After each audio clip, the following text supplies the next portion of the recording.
Hello friends, मैं हूं अबीहा इंतखाब। आपके अपने यूट्यूब चैनल अबीहा क्लासेस सफलता की सोच में आपका स्वागत है। अभी कुछ दिन पहले ही यूपीएससी का रिजल्ट आया है, जिसमें ये बात हो रही है कि कौन आईएएस बना, कौन आईपीएस बना, लेकिन हम भूल चुके हैं कि हमारे भारत के पहले आईएएस कौन है। तो चलिए जानते हैं अब भारत के पहले आईएएस सत्येंद्र नाथ टैगोर के बारे में। तो इनकी पूरी जीवनी और बायोग्राफी जिसे मैं कह सकती हूँ, आज हम यहाँ पे जानेंगे। तो वीडियो पर लास्ट तक बने रहिएगा। अगर आप चैनल पे नए हैं तो चैनल को सब्सक्राइब कीजिएगा, वीडियो को लाइक कीजिएगा।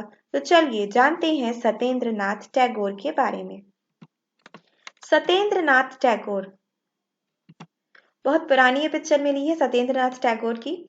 तो ये सत्येंद्र नाथ टैगोर है और हमारे भारत के पहले आईएएस, इंडियन एडमिनिस्ट्रेशन सर्विस जो है उसको क्रैक करने वाले पहले आईएएस ऑफिसर हैं ये।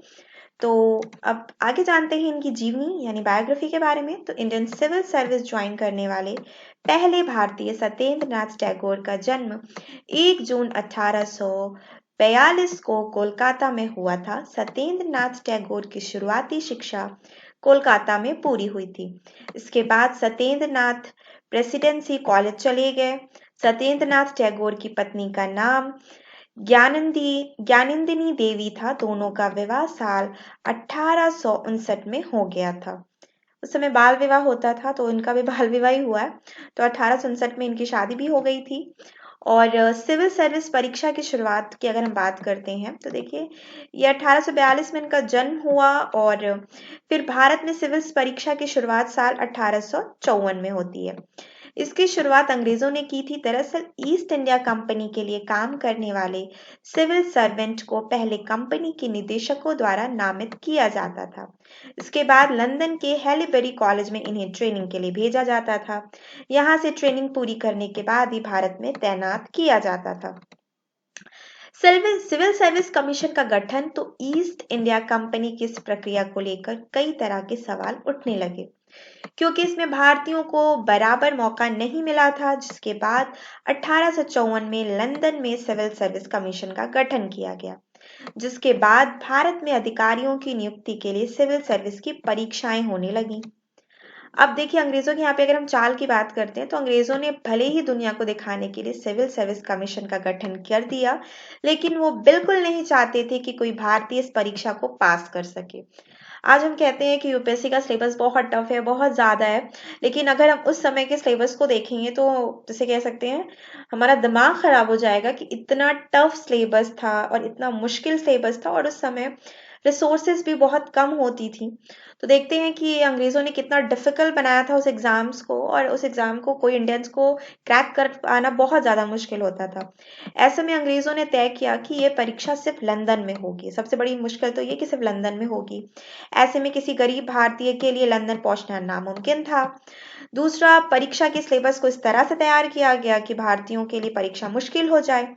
परीक्षा में यूरोपीय क्लासिक के लिए ज्यादा नंबर रखे गए थे। अब भाई, इंडियन हिस्ट्री हम पढ़ते हैं यूपीएससी में, हम भारत की राज्य व्यवस्था पढ़ते हैं, एडमिनिस्ट्रेशन पढ़ते हैं, हम भारत की अगर मैं बात करूं जो हमने भूगोल पढ़ा, भारत का इतिहास पढ़ा, तो ज़्यादातर चीज़ें इंडिया की हैं क्योंकि हमें इंडिया में ही जॉब करना है। लेकिन वहाँ पे अगर हम देखते हैं कि अगर आपको उस समय जो 1854 में इन्होंने तैयार किया था पूरी पृष्ठभूमि सिविल सर्विस की, उसमें इन्होंने बहुत ज़्यादा डिफिकल्ट बनाने के लिए यूरोपियन क्लासिकल यानी यूरोपियन हिस्ट्री, ग्रीक के बारे में, जो काफ़ी ज़्यादा इंग्लिश में, पूरा इनका सिलेबस ही इंग्लिश में होता था। तो किसी इंडियंस, आम इंडियन के लिए एक तो लंदन में ये परीक्षा होती थी तो बहुत मुश्किल हो जाता था। सत्येंद्र नाथ ने तोड़ा अंग्रेजों का गुरूर। देखिए, शुरुआती 1 दशक तक तो ऐसा लग रहा था कि अंग्रेज अपनी चाल में कामयाब हो जाएंगे, क्योंकि 1 दशक तक कोई भी भारतीय सिविल सर्विस की परीक्षा पास नहीं कर पाया। अंग्रेजों के इस गुरूर को तोड़ा सत्येंद्र नाथ टैगोर ने, जिन्होंने साल 1863 में लंदन जाकर इंडियन सिविल सर्विस की परीक्षा पास की। परीक्षा पास करने के बाद लंदन में ही सत्येंद्र नाथ टैगोर की ट्रेनिंग भी पूरी हुई। देखिए, इन्होंने कब परीक्षा पास की है, ये भी कई बार क्वेश्चन पूछते हैं। देखिए, ये क्वेश्चन तो बनता ही है कि भारत के पहले आईएएस कौन है, तो सत्येंद्र नाथ टैगोर है। लेकिन इन्होंने कब परीक्षा ये पास की, तो 1863 में पास की, और 1854 में सिविल सर्विस जो स्टार्ट हुई थी इंडिया के लिए वो। अहमदाबाद के कलेक्टर बने। अब देखिए इंडिया आने के बाद इनको कौन सी पोस्ट मिलती है, तो ये साल 1864 में अपनी ट्रेनिंग खत्म करने के बाद सत्येंद्र नाथ वापस भारत लौट आए और उनकी पहली नियुक्ति बॉम्बे प्रेसिडेंसी में हुई। इसके बाद साल 1865 में सत्येंद्र नाथ अहमदाबाद के असिस्टेंट मजिस्ट्रेट और कलेक्टर बन गए। इसके बाद साल 1882 में वह कर्नाटक के कारवार में जिला न्यायाधीश बने। साल 1897 में महाराष्ट्र के सतारा के न्यायाधीश के रूप में सेवानिवृत्त हुए। तो हम देख सकते हैं यहाँ पे 82 में वो कर्नाटक के कारवार में जिला न्यायाधीश बने और फिर साल 1897 में महाराष्ट्र के सतारा के न्यायाधीश के रूप में सेवानिवृत्त हुए, यानी कि रिटायरमेंट उनको मिला। सत्येंद्र नाथ लगभग 30 साल तक सत्येंद्र नाथ सिविल सर्विस में रहे और सेवानिवृत्त होने के बाद सत्येंद्र नाथ वापस कोलकाता लौट आए और जहां 9 जनवरी 1923 को इनका निधन हो गया। अब देखिए भारत में परीक्षा के लिए 50 साल तक संघर्ष करना पड़ा। सिविल सर्विस परीक्षा में ज्यादा से ज्यादा भारतीय भाग ले सकें, इसके लिए भारतीयों ने लगभग 50 सालों तक संघर्ष किया। भारतीय चाहते थे कि परीक्षा लंदन की बजाय भारत में आयोजित की जा सके, लेकिन ब्रिटिश सरकार इसके खिलाफ थी। लेकिन भारतीयों के लगातार प्रयास और याचिका के बाद आखिरकार ब्रिटिश सरकार को झुकना पड़ा और सत्येंद्र नाथ की मौत से 1 साल पहले 1922 से यह परीक्षा भारत में होने लगी, जो कि बहुत बड़ी हमारे लिए अचीवमेंट थी। तो यहाँ पे हमने देखा कि परीक्षाओं के लिए कितना ज़्यादा संघर्ष करना पड़ा। अहमदाबाद के कलेक्टर बने और फिर जब इनकी सेवानिवृत्ति हुई तो ये महाराज सतारा के न्यायाधीश के रूप में थे और इन्होंने ही अंग्रेजों का गुरूर तोड़ा कि कोई परीक्षा को पास नहीं कर सकता। तो एक बहुत ही स्ट्रॉन्ग, अगर हम बात करते हैं यूपीएससी की, तो आज के सिलेबस को लेके हम जो इतना रोना रोते हैं कि सिलेबस बहुत ज़्यादा टफ है, बहुत मुश्किल है, वो मैं मानती हूँ कि यूपीएससी का सिलेबस बहुत ज़्यादा टफ है, बहुत मुश्किल होता है इस एग्जाम को क्वालिफाई कर पाना।